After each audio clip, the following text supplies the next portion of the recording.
working on the problem. Cool. I'm super excited to introduce you guys to our next speaker. His name is Richard Burton. And Richard was one of the very, very, very earliest members of the Ethereum team, one of the earliest contributors. He did some of the very original design work on the Ethereum project. And Richard is the founder and CEO of a project called Balance, also a good friend. And Balance is building the future of the decentralized bank, I believe. Is that accurate? Try. Cool. All right, I'll shut up now and let you take over. Thanks, Richard. Join me in welcoming Richard. Sorry, I didn't. Oh, it's working. Fantastic. Great. Yeah, is it going to load up the slides or? Sorry. Perfect. There we go. Great. Cool. So yeah, my name is Richard. Thank you very much for your time. I really appreciate it. Yeah, so I guess I'd love to just walk you through kind of my process of what I've found that I'm excited about with regards to Ethereum. I think when I stumbled across the rabbit hole that we all talk about in 2014, I was wondering what you would use this system for, and I didn't really have a clear picture of that. And then when I rejoined the community a couple of years ago, things started to become a little bit more clear, and certainly in the last 6 months, I've found that the thing that gets me excited is this notion of open source banking. So I'd like to just take a step back and suggest what I view Ethereum as, and today it's a slow, expensive, kind of trustworthy in that you can verify things were computed, an unstoppable computer. And there's lots of interesting things that we're doing with this computer, and lots of interesting properties and software that's emerging out of it. And particularly those two properties that today, where it's slow and reasonably expensive on a kind of per transaction basis, when you compare it to Amazon, we're optimistic that those things are going to change. But there's actually lots of really interesting things we can do with it today, despite some of the costs and despite some of the constraints around speed. I've read an awful lot about how banking got started and why it kind of occupies 20% of the world economy. And when a bank came to visit our offices, I wanted to check that I kind of had the right picture.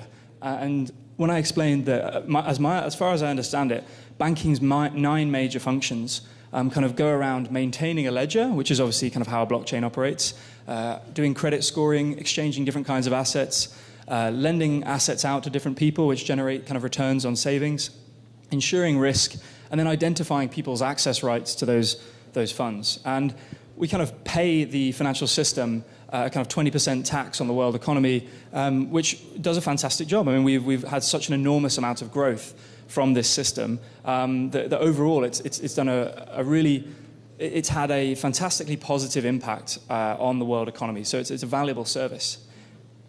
And then if you zoom out, you kind of imagine you are sitting on the moon and looking at all of these banks. Every single bank is recreating this software. They're recreating these major functions and putting it behind firewalls and doing that for a very good reason, because that's the way software has been designed. And so you can imagine there's thousands of programmers all writing exchange systems or ledgers or tools for credit scoring or all kinds of systems. And really a lot of their work is actually overlapping because they can't share it right now. There isn't the kind of infrastructure, or there hasn't been until recently, an infrastructure to share some of these systems. But what's happened in the last year is, and many of the projects have kind of either launched or announced things in the last 18 months, is just a kind of Cambrian explosion of projects building on top of Ethereum in kind of every category of finance. Whether we're looking at kind of lending or exchange or the creation of credit scoring or insurance, or exchange user interfaces and derivatives. In each piece of the financial stack, there's been a huge amount of activity. And yeah, I'd like to give a shout out to Felix from Set Protocol for putting this together. I think it's an amazing overview of just how much activity there's been in a short space of time. And I kind of started asking myself why this was.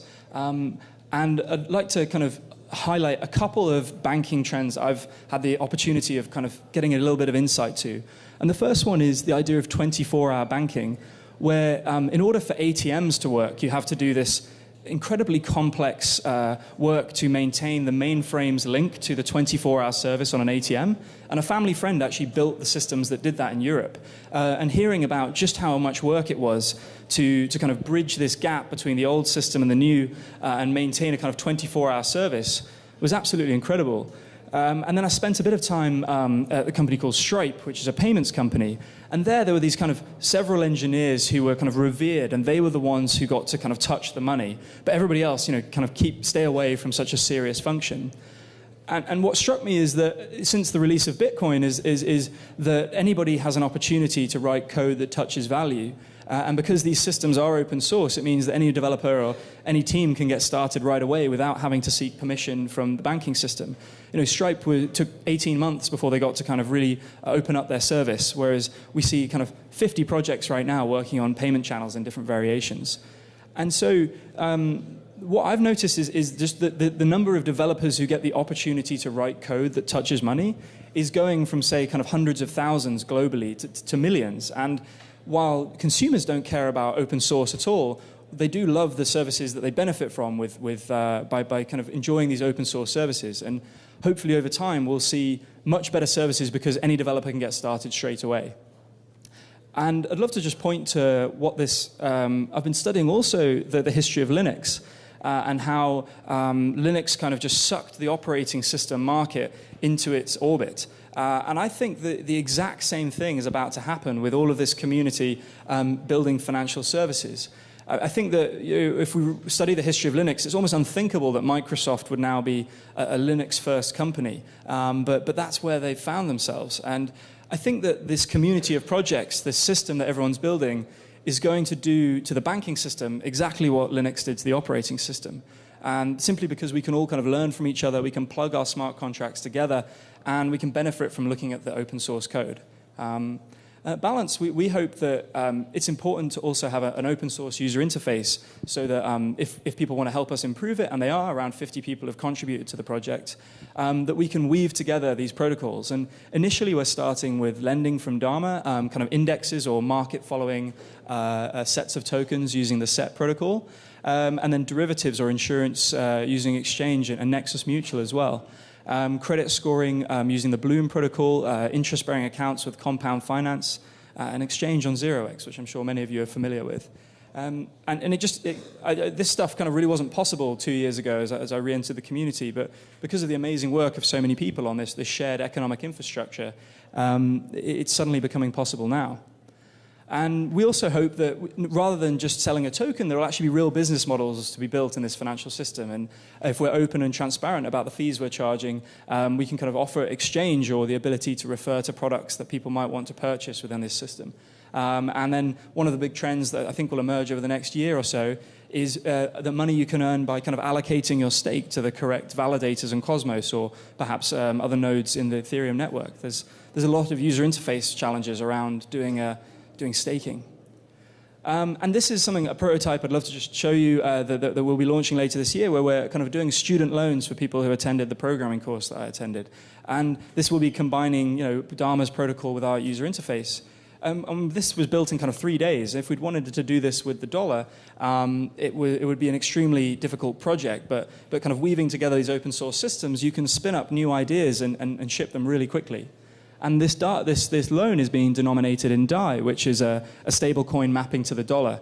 And so it's really cool to see all these systems talk together and the experimentation that can come from it. And just at the end, I'd love to briefly show you some of the work we've been doing and what it actually looks like. So just get out there. Thanks so much. So our product on the web is called Balance Manager. And then we've released a standard called Wallet Connect.